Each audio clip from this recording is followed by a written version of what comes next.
Business Law Pas FM bersama Dr. Ricardo Simanjuntak SH LLM.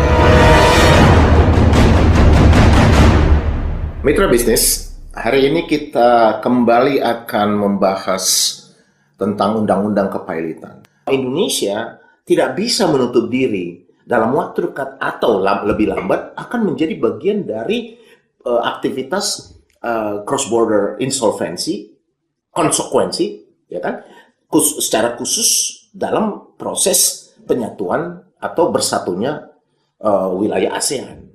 Nah, untuk itu, ya, karena undang-undang kepailitan itu berhubungan dengan begitu banyak detail transaksi dan juga kewajiban, termasuk pajak, buruh, tanah, aset lainnya gitu, maka Indonesia harus mulai melihat dan mengupayakan perbaikan dari setiap hukum-hukum yang akan berhubungan dengan konsekuensi dari insolvennya seorang pelaku usaha. Apakah betul bahwa misalnya contoh nih, apakah betul bahwa penjualan budel pailit itu harus kena PPN karena dia bukan objek produksi, ya? Dia bukan sesuatu, dia bukan hasil produksi yang dijual ke masyarakat sehingga masyarakat yang menikmatinya bisa dikenakan ke PPN. Tapi ini adalah aset yang sudah ada yang digunakan untuk membayar utang dalam konteks 1131 perdata dan 1132 perdata. Apakah memang betul bahwa mekanisme untuk penyelesaian kewajiban tadi, ya, akan mendudukkan beberapa pihak menjadi super istimewa. Nah, ini harus sama dengan banyak negara.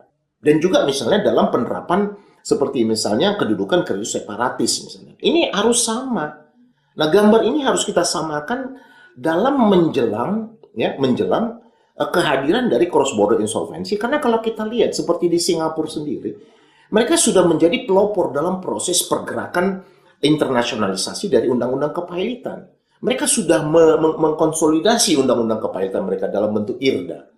Ya, pada tahun 2020 yang lalu mereka sudah melakukan perubahan dan mereka bahkan sudah mengadopsi sudah memperlakukan model law. Jadi proses untuk mengembangkan pola yang disebut dengan corporate rescue dalam konteks Singapura bahkan telah mereka kembangkan dengan memberikan potensi untuk menghidupkan kembali, ya, untuk menghidupkan kembali perusahaan-perusahaan yang bubar ketika proses pemberesan itu mampu melunasi.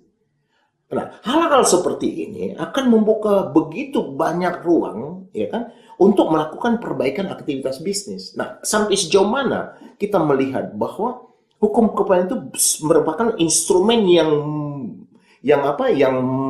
yang berhubungan dengan seluruh sektor dan jenis aktivitas berbisnis, sehingga dia menjadi satu undang-undang yang memang seharusnya mendapatkan perhatian super khusus, ya. Kenapa? Karena dengan dilakukannya perbaikan nanti pada undang-undang kepailitan, ini akan menghasilkan satu undang-undang yang mampu men-trigger proses penyehatan aktivitas perekonomian, yang mampu men-trigger kepercayaan pelaku usaha baik lokal maupun dunia dalam meletakkan Indonesia sebagai destinasi bisnis yang baik. Tentu ini semua undang-undang ini nggak bisa berdiri sendiri. Dia hanya akan memungkinkan. Jadi perbaikan yang dibangun dengan dukungan dari perbaikan hukum-hukum yang berhubungan dengan kepailitan tadi hanya akan memungkinkan berjalan baik dalam tatanan peradilan yang baik, dalam sistem peradilan yang benar. Gitu ya, sehingga memang kita sangat berharap bahwa peradilan Indonesia itu harus memperbaiki diri.